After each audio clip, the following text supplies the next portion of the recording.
And welcome back to the Savvy Investor Radio Show and podcast with the team at Prostatis Financial. Ryan Herbert is here today. My name is Randy Cook, and we go through some of the issues that you might be thinking about or concerned about when it comes to your retirement. Maybe you're worried about a lot of stuff when it comes to retirement, and you haven't picked that person yet or that team yet to help you with retirement. That's why we have this show and podcast with the team at Prostatis Financial. All right, so when we say the words TIAA, you know about that. You've seen that on TV an awful lot. That is the Teachers Insurance and Annuity Association. And Courtney Gibson is the person who's in charge of it right now. And she was interviewed just recently on CNBC. And she talks about your priorities that you should have as you get ready to retire. Hey, you don't have to understand every nuance of the Sharpe ratio or what asset allocation means, but how do you make sure that you're making the right choices today to set yourself up in the future for success, and what protection in their portfolio can help them to do to ensure that at least they know how they're going to pay their bills. At least they know they're going to have their minimum needs met, whether they live to 80, 90, or we have some people we're paying that are 106 years old. So it's a beautiful, beautiful thing. Exactly. Yeah. To live long and not have to worry about where the money's coming from. I'd sign up for that any day of the week. All right. So she's talking about protecting your money and the income that you need in your retirement years. Do you come across a lot of TIAA people when you sit down and do retirement planning, Ryan? You know, it's funny that she used the word understand from TIAA, because every single teacher that comes in here that has TIAA as a retirement account has no idea what's going on with it, because, you know, TIAA CREF is essentially an annuity company and a mutual fund company. And a lot of these teachers, when they come in, they see this thing that's called guaranteed account, and they put money in the guaranteed account because it's paying them some guaranteed rate of return, 2, 3, 4, 5%, which, you know, I understand it. You like that guaranteed rate. And then they have some money on the CREF side. And then they come in and they say, okay, well, I have this, you know, I have $500,000 that I can roll over into an IRA and we can do this with it. And I have to say, well, wait a minute, because you know, you have $500,000 with TIAA CREF, that's correct, but you have $250,000 of it on that guaranteed side. They're like, okay, what's that mean? I said, well, that means that money's tied up. That's an annuity. You can only get your money out, or at least this is how it used to be. I haven't seen any of these in a number of years now, but you can only get it over a 10-year period. So every year, we're taking money out of that TIAA side and moving it over to the CREF side, which is the mutual fund. So pulling it from that one side to the other, and nobody ever understands it. I don't feel that, in my opinion, this is my opinion, I don't feel that they do a good enough job of explaining how that retirement plan really, really works and what it does for people. But, you know, what she's talking about, I agree with in theory. I just don't agree with how they do it. But in theory, what she's talking about is using an annuity to generate the income that you need to have in retirement. Because, you know, I say this all the time. Annuities aren't good. Annuities aren't bad. Annuities just are. They are a tool. If used properly, they can be a wonderful, wonderful tool. Unfortunately, for years and years and years, they were sold by, you know, quote unquote, used car salesman type salespeople, where you have a broken arm, you need an annuity. You're retiring, you need an annuity. You're having a baby, you need an annuity. An annuity was used for every single thing. And annuities have, you know, drawbacks. They have strings attached. You can't get your money out. They do exactly what they're supposed to do, but, you know, they have these bad reputations because of the way they were sold and the quantity of what they were sold. But, you know, annuities are really, really good, in my opinion, for two things. Number one, you're absolutely terrified of the market. You never want to see a negative number. You only want to see your money go up. Well, index annuities, what they say in their most basic watered down principle is stock market goes up, my money goes up. It goes up to a cap. It goes up some multiplier, some percentage of the market. It just goes up. Stock market goes down, I don't lose anything. If there's a fee attached to it, I lose my fee. If I take money out, it goes down. So, you know, stock market goes up, I make money. Stock market goes down, I don't lose anything. If I'm terrified of the stock market, I never want to see a negative number. That's what they're good for. Another key property to annuities, and the reason that we like them, is they are really, really good at creating income streams for you and your spouse in retirement that you cannot outlive. Pensions used to be all the rage back in the 60s and 70s and 80s and into the 90s, and then they started kind of phasing them out. Well, annuities, you can conceptually think of them as buying your own pension. Obviously, it's only as good as the insurance company. You have to have, use a highly rated insurance company that they're going to have the full faith and credit they're going to pay you back. But what you're doing is you're giving some insurance company a lump sum of money in exchange for an income stream. And what Courtney was talking about is, if you listen to what she said, we are paying people in their 80s, 90s, some people to 105. So what happens is you give the annuity company money.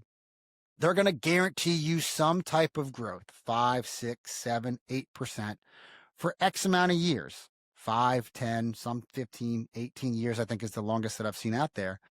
And then at some point in the future, you go to that annuity company and you say, okay, I'm ready for my money. Start paying me an income stream. And if we think about what you do your entire life when it comes to risk, you're always trying to transfer the risk. When you buy a car, you're trying to transfer the risk of having something happen to it, whether an accident or you hit a deer or you hit a curb or something like that, by buying car insurance. You're transferring that risk of an accident to that insurance company that they'll pay for it if something happens. You do the same thing with your homeowner's insurance. If something happens to my house, I don't want to have to pay $10, $20, $30, $40,000 to fix my house. I'm going to transfer my risk to an insurance company. You do it with your life, although you really hope that nothing ever happens to you so that your beneficiaries don't collect on that life insurance policy. Why not transfer the risk of your retirement to an insurance company? Why take on all that risk? You've been taking on all the risk all these years. You've been putting money away in your 401k, your TSP, your Roth accounts, however you've been saving money. You're the one taking on all the risk. You've probably been the one making all the investment decisions. You were the one stressing about whether the stock market's going up today or down the next day. Is the stock market going to go up 10% this year, or is it going to go down 10% this year? Why have all that stress in retirement? When we sit down with clients, when they come in from the radio show or they come in from our workshops, or the referrals that we get, or any of our social media that people come into the office, what we are talking about first, I'm not talking about risk. I'm not talking about what's a reasonable rate of return. What I am talking about is income with every single person that comes in the door. What sources of income are you going to have in retirement? Do you have a rental property? Pretty much everybody except for a select few government employees have Social Security. Are you lucky enough to have a pension? Do those sources of income meet your needs? If not, how much more income do we need to produce? Do you need an extra $1,000 a month, $2,000, $3,000, $10,000 a month of income? And then what we'll say is, okay, we need to produce an extra $5,000 a month of income. Here are the various ways we can do this. From the most risky, we can have your money out there in the stock market. We can go buy high quality blue chip dividend paying stocks. You're going to pay somewhere between 2 and 3%. We're going to buy Apple and Amazon and Exxon and Nvidia and UPS and FedEx, companies, well-established companies that have a consistent history of paying dividends. And it's going to take X amount of dollars from your portfolio. Here are the pros and cons. Stock market goes up, you're going to go up. Stock market goes down, it's going to go down. Those dividends are not guaranteed. If we have another 2008, those companies can suspend those dividend payments. So then you got to sell off some of that portfolio to make the income work. That's one way to go about doing it. We can use what's called a preferred stock portfolio, where these stocks have set dividend rates that don't change, somewhere between, 3, 4, 5, some as high as 6.5%. There are certainly some that are higher, but those dividends are going to be paid on a consistent basis for the life of that stock. Now, they can call those stocks back whenever they want. And so the risk that you're taking there is that you're going to consistently be able to purchase those stocks paying that specific rate of return over your lifetime. Stock market goes up, you're going to see a little bit of the upside of the stock market. Stock market goes down, you're going to see some of the downside. Not all of it. You don't get all that market participation, but it's a little less risk than being out there in the overall market. And then what we're going to show you is, here's what happens if you use an annuity. it took X amount of dollars for the overall market. It takes Y for using a preferred stock portfolio. And here's your third option. Here's how much of your nest egg it's going to take you. Stock market goes up, you'll see some upside of the market. Stock market goes down, nothing happens. But more importantly, it's going to pay you that $5,000 a month every single month for as long as you live. It doesn't matter if you live to age 65, 75, or 105. It's going to pay you that income that you need for the rest of your life. And that is really what people are looking for when they come into our office is what are my options? What is out there and available to me? Because not all financial advisors do the same thing. Not all financial advisors tell their clients the same thing. And it's funny. I just had this conversation with a lady the other day. She came into my office 3 or 4 months ago. She was offered an early retirement out from her company, and she wanted to know. She was a referral from an existing client, and she wanted to know. I think she had 5 days to make this decision. What should I do? Can I retire? And I sat down with her and I showed her, yes, you can retire. Here's the three different ways we can do it. Here's how much it's going to cost you to do it. What do you want to do? She said, I want to think about it. I have another meeting lined up with another financial advisor. I didn't hear from her for a number of months. And so, my team just kind of reached out every month or so, say, hey, where are you at? Do you have any additional questions? And she came back in the office the other day and she sat down. She goes, Ryan, I have to tell you, I'm really interested in moving forward because I sat with 3 or 4 other financial advisors and all of their advice was the exact same thing. You were the only one that was different. You were the only one who showed me more than one option. You were the only one who showed me the pros and cons to all these different strategies. And you were the only one who ever mentioned taxes to me. Which I thought was interesting, because I don't understand why some people choose to work with advisors who don't understand the tax code, because she brought in one of the plans the other person gave her. She needed to have about $90,000 a year of income coming in. And the gentleman was saying, okay, we're going to generate $130,000 a year of income to account for taxes. And I was like, oh, okay. So we're going to generate $40,000 of money extra that we don't need just to pay for taxes. And she goes, well, yeah, that's his plan for taxes. I said, well, let's go back and look at kind of what we talked about. If we start doing these Roth conversions, if we put this tax plan in place, 5 years down the road, you have your $90,000 a year coming in, and it's 100% tax-free because your sources of income are Social Security and the money coming out of this IRA.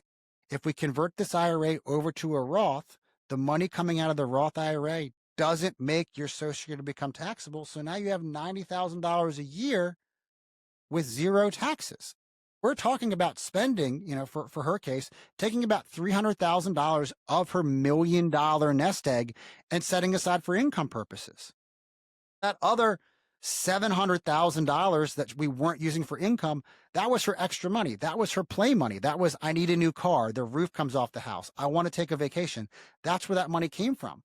The other plan from that other financial advisor was taking $850,000 of her $1 million and using that for income to generate that $130,000 a year number that he calculated that she needed just on his, rough calculations on what taxes were. So he was using up, pretty much all of her nest egg to make sure she had the income that she needed, but not leaving her any extra money. No extra money for what ifs, no extra money for emergencies, no extra money for the fun stuff in life that retirement is supposed to be about. It's supposed to be about enjoying life, spending time with family, the bucket list, traveling, not worrying about, okay, I have the income I need, but what happens if the roof blows off my house? What happens if my car blows up? It just really shocked me at the sheer difference in plan. And at the end of the day, she says, Ryan, just because your strategy is so different than everybody else's, and it really, I can see I don't understand it, but I can see that you're thinking about all these other different aspects. That's the reason that I've finally chosen to kind of go with you. And it's moments like that, I get the validation that, what we do makes sense. What we do matters to people and it has an impact on her life, of her knowing that, hey, Ryan said I can retire early by taking this buyout, and here's what my situation is going to be like. And it was such a better picture than what these other advisors were kind of drawing for. And if you're curious as to what true retirement planning really can look like for you, where it's comprehensive, where we're thinking about the taxes, we're thinking about risk in retirement and maximizing what you have for yourself and not outliving your money, it all starts by giving us a call at 866-597-1040, 866-597-1040, or go to our website, thesavvyinvestorradio.com. Click the button at the top that says schedule my call. That's thesavvyinvestorradio.com.